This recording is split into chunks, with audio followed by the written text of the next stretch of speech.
ಸುಮಾರು 100 ವರ್ಷಗಳ ಹಿಂದೆ ಮನುಷ್ಯರು ಟೈಟನ್ಗಳು ಎಂಬ ಹೊಸ ಶತ್ರುಗಳನ್ನು ಎದುರಿಸಿದರು. ಈ ಟೈಟನ್ಗಳು ಮನುಷ್ಯರಂತೆಯೇ ಇದ್ದರೂ ಮಾನಸಿಕವಾಗಿ ಅಸ್ಥಿರರಾಗಿದ್ದರು.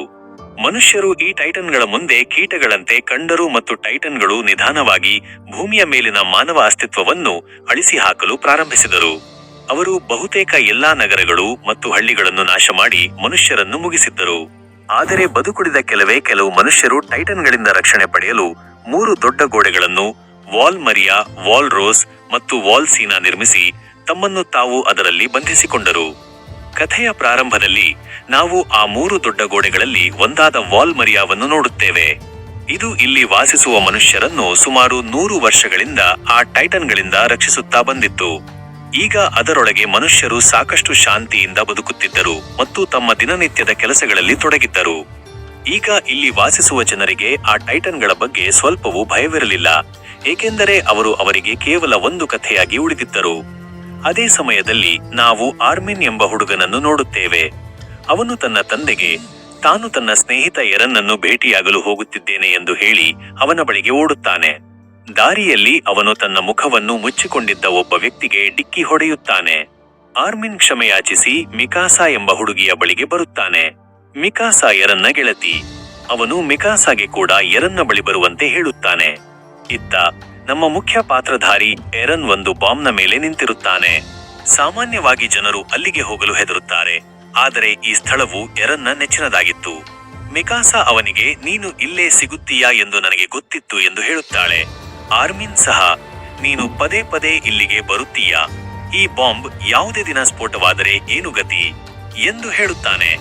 ಅದಕ್ಕೆ ಎರನ್ ತನಗೆ ಸಾಯಲು ಭಯವಿಲ್ಲ ಎಂದು ಹೇಳುತ್ತಾನೆ. ಮತ್ತು ನಾವು ಒಂದು ಗೋಡೆಯೊಳಗೆ ಬಂಧಿಯಾಗಿದ್ದೇವೆ ಮತ್ತು ಟೈಟನ್ಗಳಿಂದಾಗಿ ನಾವು ಇಂದಿನವರೆಗೂ ಹೊರಗಿನ ಪ್ರಪಂಚವನ್ನು ನೋಡಿಲ್ಲ, ಇದು ಸಾವಿಗಿಂತ ಕಡಿಮೆ ಏನಲ್ಲ ಎಂದು ಹೇಳುತ್ತಾನೆ. ನಂತರ ಅವನು ತನ್ನ ಸ್ನೇಹಿತರಿಗೆ ತಾವು ಹೊರಗಿನ ಪ್ರಪಂಚವನ್ನು ನೋಡಲು ಈ ಗೋಡೆಯಿಂದ ತಪ್ಪಿಸಿಕೊಳ್ಳಲು ಒಂದು ಯೋಜನೆಯನ್ನು ರೂಪಿಸಿರುವುದಾಗಿ ಹೇಳುತ್ತಾನೆ. ಆರ್ಮಿನ್ ಮತ್ತು ಮಿಕಾಸಾ ಅವನ ಮಾತಿಗೆ ಒಪ್ಪುತ್ತಾರೆ. 3 ಕಳ್ಳತನದಿಂದ ಗೋಡೆಯ ಬಳಿ ತಲುಪುತ್ತಾರೆ, ಏಕೆಂದರೆ ಸುತ್ತಲೂ ಸ್ಕೌಟ್ ಸೈನಿಕರು ಇರುತ್ತಾರೆ. 3 ಮೊದಲ ಬಾರಿಗೆ ಗೋಡೆಗೆ ಇಷ್ಟು ಹತ್ತಿರ ಬರುತ್ತಾರೆ ಮತ್ತು ಅಲ್ಲಿಂದ ಹೊರಬರಲು ಯೋಜನೆ ಮಾಡಲು ಪ್ರಾರಂಭಿಸುತ್ತಾರೆ. ಆದರೆ ಅವರು ಏನಾದರೂ ಮಾಡುವ ಮೊದಲು ಸ್ಕೌಟ್ನವರು ಅವರನ್ನು ಹಿಡಿಯುತ್ತಾರೆ. ಆದರೆ ಅವರ ನಾಯಕ ಸೌದಾ 3ರನ್ನು ರಕ್ಷಿಸುತ್ತಾನೆ, ಏಕೆಂದರೆ ಅವನು ಒಂದು ಕಾಲದಲ್ಲಿ ಎರನ್ನ ತಾಯಿಯ ಪ್ರೇಮಿಯಾಗಿದ್ದನು. ಈ ಕಾರಣದಿಂದ ಅವನು ಎರನ್ನನ್ನು ತುಂಬಾ ಇಷ್ಟಪಡುತ್ತಿದ್ದನು. ಸೌದಾ ಅವರಿಗೆ ಹೇಳುತ್ತಾನೆ, ತಾನು ಬಾಲ್ಯದಲ್ಲಿ ಇಲ್ಲಿಂದ ತಪ್ಪಿಸಿಕೊಳ್ಳಲು ಪ್ರಯತ್ನಿಸುತ್ತಿದ್ದೆ, ಆದರೆ ಪ್ರತಿ ಬಾರಿಯೂ ಸ್ಕೌಟ್ನವರು ತನ್ನನ್ನು ಹಿಡಿಯುತ್ತಿದ್ದರು.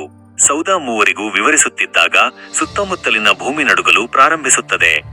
ಎಲ್ಲರೂ ಮೇಲೆ ನೋಡಿದಾಗ ತಮ್ಮ ಕಣ್ಣುಗಳನ್ನು ನಂಬಲು ಸಾಧ್ಯವಾಗುವುದಿಲ್ಲ, ಏಕೆಂದರೆ ಹಲವು ವರ್ಷಗಳ ನಂತರ ಅವರು ಮತ್ತೆ ಟೈಟನ್ಗಳನ್ನು ಎದುರಿಸುತ್ತಾರೆ. ಅಲ್ಲಿ ಮೊದಲಿಗಿಂತಲೂ ದೊಡ್ಡದಾದ ಬೆಂಕಿಯಿಂದ ಆವಿಯಿಂದ ರೂಪುಗೊಂಡಿರುವ ಒಂದು ಟೈಟನ್ ಬರುತ್ತದೆ ಮತ್ತು ಆ ಗೋಡೆಯನ್ನು ಒಡೆಯಲು ಪ್ರಾರಂಭಿಸುತ್ತದೆ. ಇದನ್ನು ನೋಡಿ ಎಲ್ಲರ ಸ್ಥಿತಿ ಹದಗೆಡುತ್ತದೆ. ಸೌದಾ ಎಲ್ಲಾ ಸೈನಿಕರಿಗೆ ಆದೇಶ ನೀಡುತ್ತಾನೆ, ಬೇಗ ಆ ಟೈಟನ್ ಮೇಲೆ ದಾಳಿ ಮಾಡಿ ಮತ್ತು ಗೋಡೆಯನ್ನು ಒಡೆಯದಂತೆ ತಡೆಯಿರಿ, ಇಲ್ಲದಿದ್ದರೆ ಗೋಡೆಯೊಳಗೆ ವಾಸಿಸುವ ಎಲ್ಲರೂ ಸಾಯುತ್ತಾರೆ. ಆದರೆ ಸೈನಿಕನೊಬ್ಬ ಸೌದಾಗೆ ಸರ್ಕಾರದವರು ಬಾಂಬ್ಗಳನ್ನು ಉಪಯೋಗಿಸದಂತೆ ತಡೆದಿದ್ದಾರೆ, ಏಕೆಂದರೆ ಅವು ಸೀಮಿತವಾಗಿವೆ ಎಂದು ಹೇಳುತ್ತಾನೆ. ಅದಕ್ಕೆ ಸೌದಾ ಅವನಿಗೆ ಹೇಳುತ್ತಾನೆ, ಆದರೆ ಅವರು ದಾಳಿ ಮಾಡುವ ಮೊದಲು ಆ ಟೈಟನ್ ಮಾಯವಾಗಲು ಪ್ರಾರಂಭಿಸುತ್ತದೆ. ಎಲ್ಲವೂ ಮತ್ತೆ ಸಹಜವಾದಂತೆ ತೋರುತ್ತದೆ. ಆದರೆ ಹೋಗುವ ಮೊದಲು ಆ ಟೈಟನ್ ಗೋಡೆಯೊಳಗೆ ಒಂದು ದೊಡ್ಡ ರಂಧ್ರವನ್ನು ಮಾಡಿರುತ್ತದೆ. ಇದರಿಂದಾಗಿ ಬಹಳಷ್ಟು ಟೈಟನ್ಗಳು ಒಳಗೆ ನುಗ್ಗಲು ಪ್ರಾರಂಭಿಸುತ್ತಾರೆ ಮತ್ತು ಮತ್ತೊಮ್ಮೆ ಮನುಷ್ಯರು ಅಪಾಯಕ್ಕೆ ಸಿಲುಕುತ್ತಾರೆ. ಎಲ್ಲಾ ಸೈನಿಕರು ಆ ಟೈಟನ್ಗಳ ಮೇಲೆ ದಾಳಿ ಮಾಡಲು ಪ್ರಾರಂಭಿಸುತ್ತಾರೆ, ಆದರೆ ಟೈಟನ್ಗಳ ಮೇಲೆ ಅದರ ಯಾವುದೇ ಪರಿಣಾಮವಾಗುವುದಿಲ್ಲ, ಏಕೆಂದರೆ ಈ ಟೈಟನ್ಗಳು ಅಮರರು ಆಗಿರುತ್ತಾರೆ. ನಂತರ ಆ ಟೈಟನ್ಗಳು ಒಂದೊಂದಾಗಿ ಎಲ್ಲಾ ಸೈನಿಕರನ್ನು ತಿನ್ನಲು ಪ್ರಾರಂಭಿಸುತ್ತಾರೆ ಮತ್ತು ಕೆಲವು ಸೈನಿಕರು ಭಯಭೀತರಾಗಿ ತಾವೇ ಆತ್ಮಹತ್ಯೆ ಮಾಡಿಕೊಳ್ಳುತ್ತಾರೆ. ಈ ಎಲ್ಲವನ್ನು ನೋಡಿ ಎರನ್, ಮಿಕಾಸಾ ಮತ್ತು ಆರ್ಮಿನ್ ಗೋಡೆಯಿಂದ ಓಡಿ ಹೋಗಲು ಪ್ರಾರಂಭಿಸುತ್ತಾರೆ. ಇತ್ತ ನಗರದಲ್ಲಿ ಎಲ್ಲೆಡೆ ಗೊಂದಲ ಸೃಷ್ಟಿಯಾಗುತ್ತದೆ ಮತ್ತು ಎಲ್ಲರೂ ತಮ್ಮ ಜೀವ ಉಳಿಸಿಕೊಳ್ಳಲು ಭಯದಿಂದ ಅತ್ತಿತ್ತ ಓಡುತ್ತಾರೆ. ಆದರೆ ಆ ಟೈಟನ್ಗಳು ಬೇಗನೆ ಇಲ್ಲೂ ಬಂದು ಒಂದೊಂದಾಗಿ ಎಲ್ಲಾ ಮನುಷ್ಯರನ್ನು ತಿನ್ನಲು ಪ್ರಾರಂಭಿಸುತ್ತಾರೆ. ಅವರಲ್ಲಿ ಒಬ್ಬ ಟೈಟನ್ ಆರ್ಮಿನ್ನ ತಂದೆಯನ್ನು ಹಿಡಿದು ತಿಂದು ಬಿಡುತ್ತಾನೆ. ಜನರಿಗೆ ತಮ್ಮ ಜೀವ ಉಳಿಸಿಕೊಳ್ಳಲು ಎಲ್ಲಿಗೆ ಹೋಗಬೇಕೆಂದು ಅರ್ಥವಾಗುತ್ತಿಲ್ಲ. ನಗರದಲ್ಲಿ ಅವರಿಗೆ ಒಂದು ಸಣ್ಣ ಹಾಲ್ ಮಾತ್ರ ಸುರಕ್ಷಿತವೆಂದು ತೋರುತ್ತದೆ. ಅದರೊಳಗೆ ಕೇವಲ 100 ಅಥವಾ 150 ಜನರು ಮಾತ್ರ ಪ್ರವೇಶಿಸಬಹುದು. ನಂತರ ಎಲ್ಲರೂ ಒಬ್ಬರಿಗೊಬ್ಬರ ಜೀವದ ಬಗ್ಗೆ ಚಿಂತಿಸದೆ ಆ ಹಾಲ್ನೊಳಗೆ ನುಗ್ಗಲು ಪ್ರಯತ್ನಿಸುತ್ತಾರೆ. ಅದರಲ್ಲಿ ಎರನ್ ಮತ್ತು ಮಿಕಾಸಾ ಕೂಡ ಸೇರಿರುತ್ತಾರೆ. ಅದೇ ಸಮಯದಲ್ಲಿ ಕೈಯಲ್ಲಿ ಒಂದು ಸಣ್ಣ ಮಗುವನ್ನು ಹಿಡಿದಿದ್ದ ಮಹಿಳೆಯೊಬ್ಬಳು ಜನಸಂದಣಿಯ ಕಾರಣ ಅಲ್ಲಿಯೇ ಸಿಕ್ಕಿ ಹಾಕಿಕೊಳ್ಳುತ್ತಾಳೆ. ಎರನ್ ಅವಳನ್ನು ರಕ್ಷಿಸಲು ಹೋಗುತ್ತಾನೆ, ಆದರೆ ಆತುರದಲ್ಲಿ ಅವಳ ಮಗು ಅಲ್ಲಿಯೇ ಬಿಟ್ಟು ಹೋಗುತ್ತದೆ. ಅದನ್ನು ರಕ್ಷಿಸಲು ಮಿಕಾಸಾ ಮಗುವಿನ ಬಳಿ ಹೋಗುತ್ತಾಳೆ, ಆದರೆ ಹೆಚ್ಚು ಜನಸಂದಣಿಯಿಂದಾಗಿ ಅವಳು ಅಲ್ಲಿಯೇ ಸಿಕ್ಕಿ ಹಾಕಿಕೊಳ್ಳುತ್ತಾಳೆ. ಎರನ್ ಅವಳನ್ನು ರಕ್ಷಿಸಲು ಪ್ರಯತ್ನಿಸುತ್ತಾನೆ, ಆದರೆ ತಳ್ಳಾಟದ ಕಾರಣ ಅವನು ಹಾಲ್ನೊಳಗೆ ಹೋಗುತ್ತಾನೆ. ಎರನ್ ಕೋಪಗೊಂಡು ಬಾಗಿಲು ತೆರೆಯುವಂತೆ ಹೇಳುತ್ತಾನೆ, ಆದರೆ ಯಾರೂ ಅವನ ಮಾತನ್ನು ಕೇಳುವುದಿಲ್ಲ. ಅದೇ ಸಮಯದಲ್ಲಿ ಅಲ್ಲಿ ಟೈಟನ್ಗಳು ಬರುತ್ತವೆ. ಮಿಕಾಸಾ ಇನ್ನು ಅಲ್ಲಿಯೇ ಬಿದ್ದಿರುತ್ತಾಳೆ. ಎರನ್ ಗೇಟ್ ತೆರೆದು ಹೊರಗೆ ಬಂದು ನೋಡುತ್ತಾನೆ, ಆದರೆ ಮಿಕಾಸಾ ಅಲ್ಲಿ ಇರುವುದಿಲ್ಲ. ಅಂದರೆ ಅವಳು ಟೈಟನ್ಗಳ ಬಲಿಪಶುವಾಗಿದ್ದಾಳೆ. ಎರನ್ ಹಿಂದೆ ತಿರುಗಿ ನೋಡಿದಾಗ ಟೈಟನ್ಗಳು ಆ ಹಾಲನ್ನು ಸಹ ಒಡೆಯಲು ಪ್ರಾರಂಭಿಸಿರುವುದನ್ನು ನೋಡುತ್ತಾನೆ, ಮತ್ತು ಅದರೊಳಗಿನ ಎಲ್ಲರೂ ಆ ಟೈಟನ್ಗಳಿಗೆ ಬಲಿಯಾಗುತ್ತಾರೆ. ಇದನ್ನು ನೋಡಿ ಎರನ್ ಸಂಪೂರ್ಣವಾಗಿ ಕುಸಿದು ಹೋಗುತ್ತಾನೆ ಮತ್ತು ಸುತ್ತಲೂ ಕೇವಲ ವಿನಾಶ ಮಾತ್ರ ಕಾಣುತ್ತದೆ. ಇದಾದ ನಂತರ ದೃಶ್ಯ ಬದಲಾಗುತ್ತದೆ ಮತ್ತು ನಮಗೆ 2 ವರ್ಷಗಳ ನಂತರದ ಸನ್ನಿವೇಶವನ್ನು ತೋರಿಸಲಾಗುತ್ತದೆ. ಈ ಸ್ಥಳವು 2ನೇ ಗೋಡೆ ಅಂದರೆ ವಾಲ್ರೋಸ್ನದ್ದಾಗಿರುತ್ತದೆ. ಇಲ್ಲಿ ವಾಸಿಸುವ ಜನರು ಸಂಪೂರ್ಣವಾಗಿ ಸುರಕ್ಷಿತರಾಗಿರುತ್ತಾರೆ, ಏಕೆಂದರೆ ಇದರ ಗೋಡೆಗಳು 3ನೇ ಗೋಡೆಗಿಂತ ವಾಲ್ಮರಿಯಾ ಹೆಚ್ಚು ಬಲಿಷ್ಠವಾಗಿರುತ್ತವೆ. ಈ ಕಾರಣದಿಂದ ಟೈಟನ್ಗಳು ಇಲ್ಲಿಗೆ ಬರಲು ಸಾಧ್ಯವಾಗಲಿಲ್ಲ. ಹಿಂದಿನ ದಾಳಿಯಲ್ಲಿ ಬದುಕುಳಿದ ಜನರನ್ನು ಇಲ್ಲಿಗೆ ಕರೆತರಲಾಗುತ್ತದೆ. ಇದರಿಂದಾಗಿ ಇಲ್ಲಿ ಜನಸಂಖ್ಯೆ ಹೆಚ್ಚಾಗುತ್ತದೆ ಮತ್ತು ಆಹಾರದ ಕೊರತೆ ಉಂಟಾಗುತ್ತದೆ, ಏಕೆಂದರೆ 3ನೇ ಗೋಡೆಯೊಳಗೆ ಮಾತ್ರ ಕೃಷಿ ಇತ್ತು. ಈಗ ಆಹಾರದ ಕೊರತೆಯಿಂದಾಗಿ ಜನರು ಸಾಯಲು ಪ್ರಾರಂಭಿಸುತ್ತಾರೆ ಮತ್ತು ಈಗ ಅವರ ಮುಂದೆ ಒಂದೇ ಒಂದು ದಾರಿ ಇರುತ್ತದೆ, ಅದು 3ನೇ ಗೋಡೆಯಲ್ಲಿರುವ ಟೈಟನ್ಗಳನ್ನು ಕೊಂದು ಆ ಗೋಡೆಗಳನ್ನು ಮತ್ತೆ ಮುಚ್ಚುವುದು. ಇದರಿಂದ ಅಲ್ಲಿ ಮತ್ತೆ ಕೃಷಿ ಮಾಡಿ ಆಹಾರದ ಕೊರತೆಯನ್ನು ನೀಗಿಸಬಹುದು ಮತ್ತು ಆ ಟೈಟನ್ಗಳೊಂದಿಗೆ ಹೋರಾಡಲು ಒಂದು ಹೊಸ ಸ್ಕೌಟ್ ತಂಡವನ್ನು ರಚಿಸಲಾಗುತ್ತದೆ.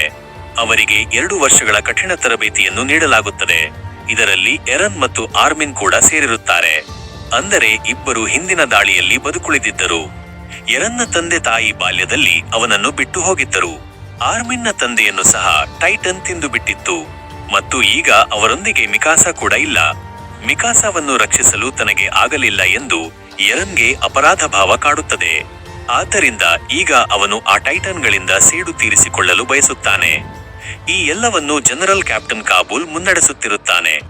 ಅವನು ಒಂದು ಯೋಜನೆಯನ್ನು ರೂಪಿಸಿರುತ್ತಾನೆ. ರಾತ್ರಿ ಸಮಯದಲ್ಲಿ ಅಲ್ಲಿಗೆ ಹೋಗುವುದು, ಏಕೆಂದರೆ ರಾತ್ರಿಯಲ್ಲಿ ಟೈಟನ್ಗಳಿಗೆ ಕಡಿಮೆ ಕಾಣುತ್ತದೆ.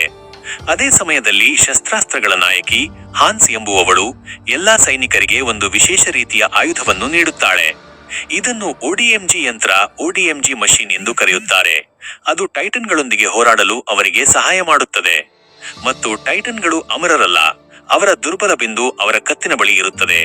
ಅಲ್ಲಿ ದಾಳಿ ಮಾಡಿ ಅವರನ್ನು ಸುಲಭವಾಗಿ ಕೊಲ್ಲಬಹುದು ಎಂದು ಅವಳು ಎಲ್ಲರಿಗೂ ಹೇಳುತ್ತಾಳೆ. ನಗುತ್ತಾ ತನ್ನ ಗೆಳತಿಯನ್ನೇ ಟೈಟನ್ಗಳಿಂದ ರಕ್ಷಿಸಲಾಗದವನು ಬೇರೆಯವರನ್ನು ಏನು ರಕ್ಷಿಸುತ್ತಾನೆ ಎಂದು ಹೇಳುತ್ತಾನೆ. ಅದಕ್ಕೆ ಇಬ್ಬರ ನಡುವೆ ಜಗಳವಾಗುತ್ತದೆ. ಸ್ವಲ್ಪ ಸಮಯದ ನಂತರ ಎಲ್ಲರೂ ಮಿಷನ್ಗಾಗಿ ಹೊರಡುತ್ತಾರೆ. ಆದರೆ ದಾರಿಯಲ್ಲಿ ಅವರಿಗೆ ಏನೋ ವಿಚಿತ್ರವೆನಿಸುತ್ತದೆ. ಎಲ್ಲಾ ಸೈನಿಕರು ಸುತ್ತಲೂ ಹುಡುಕಾಟ ನಡೆಸುತ್ತಾರೆ, ಆದರೆ ಅವರಿಗೆ ಅಲ್ಲಿ ಕೇವಲ ಹಸುಗಳು ಮಾತ್ರ ಕಾಣಿಸುತ್ತವೆ. ಇನ್ನೊಂದೆಡೆ ಮೀನಾಮಿ ಎಂಬ ಹುಡುಗಿಗೆ ಮಗು ಅಳುವ ಶಬ್ದ ಕೇಳಿಸುತ್ತದೆ. ಅವಳು ತಕ್ಷಣ ಆ ಶಬ್ದದ ಹಿಂದೆಯೇ ಹೋಗಲು ಪ್ರಾರಂಭಿಸುತ್ತಾಳೆ. ಆದರೆ ಯೋಚಿಸಬೇಕಾದ ವಿಷಯವೆಂದರೆ 2 ವರ್ಷಗಳ ನಂತರ ಇಲ್ಲಿಗೆ ಬರುತ್ತಿರುವಾಗ ಇಲ್ಲಿ ಮಗು ಏನು ಮಾಡುತ್ತಿದೆ? ಎರನ್ ಕೂಡ ಮೀನಾಮಿಯೊಂದಿಗೆ ಹೋಗಲು ಪ್ರಾರಂಭಿಸುತ್ತಾನೆ ಮತ್ತು ಅವರು ಇಬ್ಬರು ಅಲ್ಲಿಗೆ ತಲುಪಿದಾಗ ಅದು ಮನುಷ್ಯರ ಮಗುವಲ್ಲ, ಬದಲಿಗೆ ಒಂದು ಟೈಟನ್ನ ಮಗು ಎಂದು ನೋಡುತ್ತಾರೆ. ಆ ಟೈಟನ್ ಮಗು ಅವರನ್ನು ಹಿಡಿಯಲು ಪ್ರಯತ್ನಿಸುತ್ತದೆ, ಆದರೆ ಕೆಳಗೆ ಬಿದ್ದು ಜೋರಾಗಿ ಅಳಲು ಪ್ರಾರಂಭಿಸುತ್ತದೆ. ಅದರ ಶಬ್ದ ಕೇಳಿ ಸುತ್ತಮುತ್ತಲಿನ ಎಲ್ಲಾ ಟೈಟನ್ಗಳು ಎಚ್ಚರಗೊಳ್ಳುತ್ತವೆ ಮತ್ತು ಈ ವಿಷಯ ಜನರಲ್ ಕಾಬೂಲ್ಗೆ ತಿಳಿದಾಗ ಅವನು ಎಲ್ಲಾ ಸ್ಫೋಟಕಗಳು ಮತ್ತು ಶಸ್ತ್ರಾಸ್ತ್ರಗಳ ವಾಹನಗಳನ್ನು ತೆಗೆದುಕೊಂಡು ಅಲ್ಲಿಂದ ಓಡಿ ಹೋಗುತ್ತಾನೆ. ಈಗ ಆ ಟೈಟನ್ಗಳು ಎಲ್ಲಾ ಸೈನಿಕರನ್ನು 4 ಕಡೆಯಿಂದ ಸುತ್ತುವರಿಯುತ್ತವೆ. ಆಗ ಸ್ಕೌಟ್ ರೆಜಿಮೆಂಟ್ನ ಕ್ಯಾಪ್ಟನ್ ಶಿಕಿ ಶಿಮಾ ಪ್ರವೇಶವಾಗುತ್ತದೆ ಮತ್ತು ಇವನು ಪ್ರಾರಂಭದಲ್ಲಿ ಆರ್ಮಿನ್ಗೆ ಡಿಕ್ಕಿ ಹೊಡೆದ ವ್ಯಕ್ತಿಯೇ ಆಗಿರುತ್ತಾನೆ. ಶಿಕಿ ಶಿಮಾ ಈ ಟೈಟನ್ಗಳೊಂದಿಗೆ ಹೋರಾಡುವಲ್ಲಿ ನಿಪುಣನಾಗಿರುತ್ತಾನೆ ಮತ್ತು ಅವನೊಂದಿಗೆ ಒಂದು ಹುಡುಗಿ ಸಹ ಇರುತ್ತಾಳೆ. ಅವಳು ದೊಡ್ಡ ಸುಲಭವಾಗಿ ಆ ಟೈಟನ್ಗಳನ್ನು ಕೊಲ್ಲುತ್ತಿರುತ್ತಾಳೆ. ಆ ಹುಡುಗಿ ಬೇರೆ ಯಾರೂ ಅಲ್ಲ, ಅವಳೇ ಮಿಕಾಸಾ. ಮಿಕಾಸಾ ಮತ್ತು ಶಿಕಿ ಶಿಮಾ ಇಬ್ಬರು ಅಲ್ಲಿ ಹಾಜರಿದ್ದ ಎಲ್ಲಾ ಟೈಟನ್ಗಳನ್ನು ಕೊಲ್ಲುತ್ತಾರೆ ಮತ್ತು ಆ ದಿನ ಮಿಕಾಸಾ ಸತ್ತಿರಲಿಲ್ಲ ಎಂದು ನಮಗೆ ಇಲ್ಲಿ ತಿಳಿಯುತ್ತದೆ. ಆದರೆ ಮಿಕಾಸಾ ಮೊದಲಿಗಿಂತ ಬಹಳ ಬದಲಾಗಿರುತ್ತಾಳೆ. ಅವಳ ಕಣ್ಣುಗಳಲ್ಲಿ ಕೇವಲ ಸೇಡು ಮಾತ್ರ ಕಾಣಿಸುತ್ತದೆ. ಅವಳನ್ನು ನೋಡಿ ಎರನ್ಗೆ ಬಹಳ ಸಂತೋಷವಾಗುತ್ತದೆ. ಆದರೆ ಅವಳು ಎರನ್ನನ್ನು ನಿರ್ಲಕ್ಷಿಸಿ ಏನನ್ನೂ ಮಾತನಾಡದೆ ಅಲ್ಲಿಂದ ಹೊರಟು ಹೋಗುತ್ತಾಳೆ. ದೃಶ್ಯ ಬದಲಾಗುತ್ತದೆ ಮತ್ತು ಮತ್ತೊಮ್ಮೆ ಎರನ್ ಮತ್ತು ಜೀನ್ ನಡುವೆ ವಾಗ್ವಾದ ಪ್ರಾರಂಭವಾಗುತ್ತದೆ. ನಂತರ ಇಬ್ಬರೂ ಜಗಳವಾಡಲು ಪ್ರಾರಂಭಿಸುತ್ತಾರೆ. ಆಗ ಅಲ್ಲಿಗೆ ಮಿಕಾಸಾ ಬಂದು ಅವರ ಜಗಳವನ್ನು ನಿಲ್ಲಿಸಿ ಎರನ್ನೊಂದಿಗೆ ಬಹಳ ಒರಟುತನದಿಂದ ಮಾತನಾಡುತ್ತಾಳೆ. ಆಗ ಕ್ಯಾಪ್ಟನ್ ಶಿಕಿಶಿಮಾ ಕೂಡ ಅಲ್ಲಿಗೆ ಬರುತ್ತಾನೆ ಮತ್ತು ಎರನ್ನನ್ನು ತುಂಬಾ ಹೊಗಳುತ್ತಾನೆ ಮತ್ತು ತನ್ನೊಂದಿಗೆ ಬರುವಂತೆ ಹೇಳುತ್ತಾನೆ. ಎರನ್ ಶಿಕಿಶಿಮಾನನ್ನು ಮಿಕಾಸಾಗೆ ಏನಾಗಿದೆ ಎಂದು ಕೇಳುತ್ತಾನೆ. ಅದಕ್ಕೆ ಶಿಕಿಶಿಮಾ, ಹೆಚ್ಚೇನಿಲ್ಲ, ನಾನು ಅವಳಿಗೆ ಬಲಿಷ್ಠಳಾಗಲು ಮತ್ತು ಟೈಟನ್ಗಳೊಂದಿಗೆ ಹೋರಾಡಲು ಕಲಿಸಿದ್ದೇನೆ ಅಷ್ಟೇ ಎಂದು ಹೇಳುತ್ತಾನೆ. ಮತ್ತು ಎರನ್ಗೂ, ನೀನು ಕೂಡ ಆ ಟೈಟನ್ಗಳೊಂದಿಗೆ ಹೋರಾಡಲು ಬಯಸುತ್ತೀಯಾ? ಮತ್ತು ನಿನ್ನ ಉತ್ತರ ಹೌದಾಗಿದ್ದರೆ ನೀನು ಮೊದಲು ನಿನ್ನೊಳಗಿನ ಭಯವನ್ನು ಕೊನೆಗೊಳಿಸಬೇಕು ಎಂದು ಹೇಳುತ್ತಾನೆ. ಇದಾದ ನಂತರ ಎರನ್ ಮಿಕಾಸಾ ಬಳಿ ಹೋಗುತ್ತಾನೆ ಮತ್ತು ಆ ದಿನ ಏನಾಯಿತು ಎಂದು ಕೇಳುತ್ತಾನೆ. ಅದಕ್ಕೆ ಮಿಕಾಸಾ, ಆ ದಿನ ಟೈಟನ್ ತನಗೂ ಮತ್ತು ಆ ಸಣ್ಣ ಮಗುವಿಗೂ ನುಂಗಿಬಿಟ್ಟಿತ್ತು. ಆದರೆ ನಂತರ ಶಿಕಿಶಿಮಾ ನಮ್ಮನ್ನು ರಕ್ಷಿಸಿದನು ಮತ್ತು ಈಗ ನನ್ನ ಒಂದೇ ಉದ್ದೇಶ ಟೈಟನ್ಗಳನ್ನು ಕೊಲ್ಲುವುದು ಎಂದು ಹೇಳುತ್ತಾಳೆ. ಈ ನಡುವೆ ಶಿಕಿಶಿಮಾ ಕೂಡ ಅಲ್ಲಿಗೆ ಬಂದು ಮಿಕಾಸಾಗೆ ಹತ್ತಿರವಾಗಲು ಪ್ರಾರಂಭಿಸುತ್ತಾನೆ. ಇದನ್ನು ನೋಡಿ ಎರನ್ಗೆ ಬಹಳ ಬೇಸರವಾಗುತ್ತದೆ. ಕ್ಷಣದಲ್ಲಿ ಒಡೆದು ಹೋಯ್ತು ಕನಸು. ಎರನ್ ಸುಮ್ಮನೆ ಅಲ್ಲಿಂದ ಹೊರಟು ಬಂದು ಹೊರಗೆ ಜೋರಾಗಿ ಕೂಗಲು ಪ್ರಾರಂಭಿಸುತ್ತಾನೆ. ಆಗ ಹನ್ನಾ ಎಂಬ ಹುಡುಗಿ ಅಲ್ಲಿಗೆ ಬಂದು, ಏನು ಬುದ್ಧಿ ಇಲ್ಲದವನೇ, ಏಕೆ ಕಿರುಚುತ್ತಿದ್ದೀಯಾ? ಮತ್ತೆ ಆ ಟೈಟನ್ಗಳು ಬರುತ್ತವೆ ಎಂದು ಹೇಳುತ್ತಾಳೆ. ನಂತರ ಇಬ್ಬರು ಒಂದೆಡೆ ಕುಳಿತು ಮಾತನಾಡಲು ಪ್ರಾರಂಭಿಸುತ್ತಾರೆ. ಹನ್ನಾಳ ಗಂಡ ಹಿಂದಿನ ದಾಳಿಯಲ್ಲಿ ಸತ್ತು ಹೋಗಿರುತ್ತಾನೆ ಮತ್ತು ಅವಳಿಗೂ ಒಂದು ಮಗಳಿರುತ್ತಾಳೆ. ಅವಳು ಎರನ್ನ ಕೈ ಹಿಡಿದು ನೇರವಾಗಿ ತನ್ನ ಎದೆಗೆ ಇಡುತ್ತಾಳೆ. ವಾಹವಾಗುತ್ತಿದೆ. ಮತ್ತು ಅವಳು, ನನ್ನ ಮಗುವಿಗೆ ನೀನು ತಂದೆಯಾಗುತ್ತೀಯಾ ಎಂದು ಕೇಳುತ್ತಾಳೆ. ಆದರೆ ಅವರಿಬ್ಬರಿಗೂ ತಮ್ಮ ಪಕ್ಕದಲ್ಲಿಯೇ ಒಂದು ಟೈಟನ್ ಇದೆ ಎಂದು ತಿಳಿದಿರುವುದಿಲ್ಲ. ಆ ಟೈಟನ್ ಹನ್ನಾಳನ್ನು ಹಿಡಿದು ನುಂಗಿಬಿಡುತ್ತದೆ ಮತ್ತು ಅಲ್ಲಿ ಬಹಳಷ್ಟು ಟೈಟನ್ಗಳು ಬರುತ್ತವೆ. ಎಲ್ಲಾ ಸೈನಿಕರು ತಮ್ಮ ಒಡಿಎಂಜಿ ಯಂತ್ರಗಳನ್ನು ಧರಿಸಲು ಪ್ರಾರಂಭಿಸುತ್ತಾರೆ ಮತ್ತು ಇತ್ತ ಶಿಕಿಶಿಮಾ ಮತ್ತು ಮಿಕಾಸಾ ಕೂಡ ಆ ಟೈಟನ್ಗಳೊಂದಿಗೆ ಹೋರಾಡಲು ಹೊರಡುತ್ತಾರೆ. ಜನರಲ್ ಕಾಬೂಲ್ ಮತ್ತೆ ಎಲ್ಲಾ ಸ್ಫೋಟಕಗಳನ್ನು ಇಲ್ಲಿಂದ ತೆಗೆದುಕೊಂಡು ಹೋಗಲು ಆದೇಶ ನೀಡುತ್ತಾನೆ.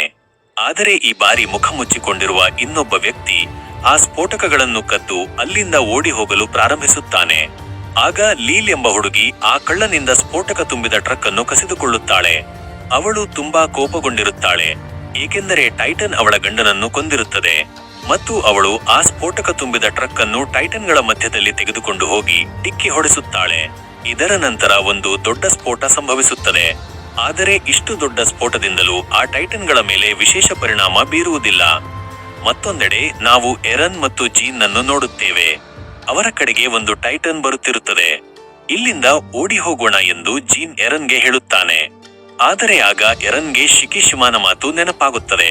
ಆ ಟೈಟನ್ಗಳೊಂದಿಗೆ ಹೋರಾಡಲು ಮೊದಲು ತನ್ನೊಳಗಿನ ಭಯವನ್ನು ಕೊನೆಗೊಳಿಸಬೇಕು. ಇದರ ನಂತರ ಎರನ್ ಆ ಟೈಟನ್ಗಳೊಂದಿಗೆ ಹೋರಾಡುತ್ತಾನೆ ಮತ್ತು 1-2 ಟೈಟನ್ಗಳನ್ನು ಕೊಲ್ಲುತ್ತಾನೆ. ಆದರೆ ಹೋರಾಟದ ಸಮಯದಲ್ಲಿ ಒಂದು ಟೈಟನ್ ಅವನ ಒಂದು ಕಾಲನ್ನು ತಿಂದುಬಿಡುತ್ತದೆ ಮತ್ತು ಅವನು ತೀವ್ರವಾಗಿ ಗಾಯಗೊಳ್ಳುತ್ತಾನೆ. ಈಗ ಆ ಟೈಟನ್ಗಳು ಎಲ್ಲರನ್ನೂ 4 ಕಡೆಯಿಂದ ಸುತ್ತುವರಿದಿರುತ್ತವೆ ಮತ್ತು ಒಂದು ಟೈಟನ್ ಆರ್ಮಿನನ್ನು ಹಿಂದಿನಿಂದ ಹಿಡಿದು ತಿನ್ನಲು ಹೋಗುತ್ತಿರುತ್ತದೆ. ಈ ಎಲ್ಲವನ್ನೂ ಎರನ್ ಕೂಡ ನೋಡುತ್ತಿರುತ್ತಾನೆ ಮತ್ತು ಈ ಸಮಯದಲ್ಲಿ ಅವನು ಟೈಟನ್ಗಳೊಂದಿಗೆ ಹೋರಾಡುವ ಸ್ಥಿತಿಯಲ್ಲಿ ಇರುವುದಿಲ್ಲ. ಆದರೂ ಅವನು ಆರ್ಮಿನನ್ನು ಆ ಟೈಟನ್ನಿಂದ ರಕ್ಷಿಸುತ್ತಾನೆ ಮತ್ತು ತಾನೇ ಆ ಟೈಟನ್ಗೆ ಬಲಿಯಾಗುತ್ತಾನೆ. ಆ ಟೈಟನ್ ಎರನ್ನನ್ನು ಜೀವಂತವಾಗಿ ನುಂಗಿಬಿಡುತ್ತದೆ ಮತ್ತು ಈಗ ಒಂದೊಂದಾಗಿ ಆ ಟೈಟನ್ಗಳು ಎಲ್ಲಾ ಸೈನಿಕರನ್ನು ತಿನ್ನಲು ಪ್ರಾರಂಭಿಸುತ್ತವೆ. ಎರನ್ ಈಗ ಬದುಕಿಲ್ಲ ಎಂದು ಆರ್ಮಿನ್ ಮಿಕಾಸಾಗೆ ಹೇಳುತ್ತಾನೆ. ಆದರೆ ಮಿಕಾಸಾ ಯಾವುದೇ ಭಾವನೆಯನ್ನು ತೋರಿಸುವುದಿಲ್ಲ ಮತ್ತು ಆ ಟೈಟನ್ಗಳೊಂದಿಗೆ ಹೋರಾಡಲು ಪ್ರಾರಂಭಿಸುತ್ತಾಳೆ. ಆದರೆ ಅದೇ ಸಮಯದಲ್ಲಿ ಅವಳ ಒಡಿಎಂಜಿ ಯಂತ್ರ ಕೆಟ್ಟು ಹೋಗುತ್ತದೆ ಮತ್ತು ಅವಳು ಕೆಳಗೆ ಬೀಳುತ್ತಾಳೆ. ಅವಳಿಗೂ ತೀವ್ರವಾದ ಗಾಯವಾಗುತ್ತದೆ. ಆಗ ಅವಳ ಕಡೆಗೆ ಎರನ್ನನ್ನು ನುಂಗಿದ್ದ ಅದೇ ಟೈಟನ್ ಬರಲು ಪ್ರಾರಂಭಿಸುತ್ತದೆ. ಆದರೆ ಇದ್ದಕ್ಕಿದ್ದಂತೆ ಆ ಟೈಟನ್ಗೆ ಏನೋ ಆಗಲು ಪ್ರಾರಂಭಿಸುತ್ತದೆ ಮತ್ತು ಅದರ ದೇಹವನ್ನು ಸೀಳಿಕೊಂಡು ಇನ್ನೊಂದು ಟೈಟನ್ ಹೊರಗೆ ಬರುತ್ತದೆ ಮತ್ತು ಅದು ಉಳಿದ ಟೈಟನ್ಗಳನ್ನು ಕೊಲ್ಲಲು ಪ್ರಾರಂಭಿಸುತ್ತದೆ ಮತ್ತು ಅದು ಅಲ್ಲಿ ಹಾಜರಿದ್ದ ಎಲ್ಲ ಟೈಟನ್ಗಳಿಗಿಂತ ಹೆಚ್ಚು ಬಲಿಷ್ಠ ಮತ್ತು ಅಪಾಯಕಾರಿಯಾಗಿರುತ್ತದೆ ಮತ್ತು ಬೇಗನೆ ಅದು ಅಲ್ಲಿ ಹಾಜರಿದ್ದ ಎಲ್ಲಾ ಟೈಟನ್ಗಳನ್ನು ಕೊಲ್ಲುತ್ತದೆ. ಮತ್ತು ಈ ಟೈಟನ್ ಬೇರೆ ಯಾರೂ ಅಲ್ಲ, ಇದು ಎರನ್. ಆದರೆ ಇದ್ದಕ್ಕಿದ್ದಂತೆ ಅದಕ್ಕೂ ಏನೋ ಆಗಲು ಪ್ರಾರಂಭಿಸುತ್ತದೆ ಮತ್ತು ಆ ಟೈಟನ್ ಕೆಳಗೆ ಬೀಳುತ್ತದೆ. ಮತ್ತು ನಿಧಾನವಾಗಿ ಅದರ ದೇಹವು ನಾಶವಾಗಲು ಪ್ರಾರಂಭಿಸುತ್ತದೆ. ಬೇಗನೆ ಆ ಟೈಟನ್ನ ಕುತ್ತಿಗೆಯನ್ನು ಕತ್ತರಿಸಬೇಕು, ಇಲ್ಲದಿದ್ದರೆ ಎರನ್ ಕೂಡ ಆ ಟೈಟನ್ನೊಂದಿಗೆ ನಾಶವಾಗುತ್ತಾನೆ ಎಂದು ಸೌದ ಹೇಳುತ್ತಾನೆ. ಮಿಕಾಸಾ ತಕ್ಷಣ ಆ ಟೈಟನ್ನ ಕತ್ತನ್ನು ಕತ್ತರಿಸುತ್ತಾಳೆ. ಆಗ ಅದರೊಳಗಿಂದ ಎರನ್ ಹೊರಗೆ ಬರುತ್ತಾನೆ. ಮತ್ತು ಆಶ್ಚರ್ಯಕರ ವಿಷಯವೆಂದರೆ ಎರನ್ನ ಕತ್ತರಿಸಿದ ಕೈ ಮತ್ತು ಕಾಲುಗಳು ಮತ್ತೆ ಪುನರುತ್ಪತ್ತಿಯಾಗಿರುತ್ತವೆ. ಇದನ್ನು ನೋಡಿ ಎಲ್ಲರೂ ದಿಗ್ಭ್ರಮೆಗೊಳ್ಳುತ್ತಾರೆ. ಮತ್ತು ಇದರೊಂದಿಗೆ ಅಟ್ಯಾಕ್ ಆನ್ ಟೈಟನ್ನ ಭಾಗ 1 ಇಲ್ಲಿಗೆ ಕೊನೆಗೊಳ್ಳುತ್ತದೆ. ಮತ್ತು ಈಗ ನಾವು ಅದರ 2ನೇ ಭಾಗದಲ್ಲಿ ನೋಡುತ್ತೇವೆ, ಎರನ್ ಹೇಗೆ ಟೈಟನ್ ಆದನು ಮತ್ತು ಅವನು ತನ್ನ ಈ ಶಕ್ತಿಯನ್ನು ಹೇಗೆ ಬಳಸುತ್ತಾನೆ, ಮತ್ತು ಮಿಕಾಸಾ ಇನ್ನೂ ಅವನನ್ನು ಪ್ರೀತಿಸುತ್ತಾಳಾ? ಈ ಎಲ್ಲವೂ ನಮಗೆ ಅದರ 2ನೇ ಭಾಗದಲ್ಲಿ ತಿಳಿದು ಬರುತ್ತದೆ. ಹಾಗಾಗಿ ಅದರ 2ನೇ ಭಾಗಕ್ಕಾಗಿ ಈ ವಿಡಿಯೋಗೆ ಒಂದು ಲೈಕ್ ಮಾಡಿ ಮತ್ತು ಚಾನೆಲ್ಗೆ ಮೊದಲ ಬಾರಿಗೆ ಬಂದಿದ್ದರೆ ಚಾನೆಲ್ ಅನ್ನು ಸಬ್ಸ್ಕ್ರೈಬ್ ಮಾಡಿಕೊಳ್ಳಿ. ಬೇಗನೆ ಭೇಟಿಯಾಗೋಣ. ಅಲ್ಲಿಯವರೆಗೆ ಬೈ ಬೈ.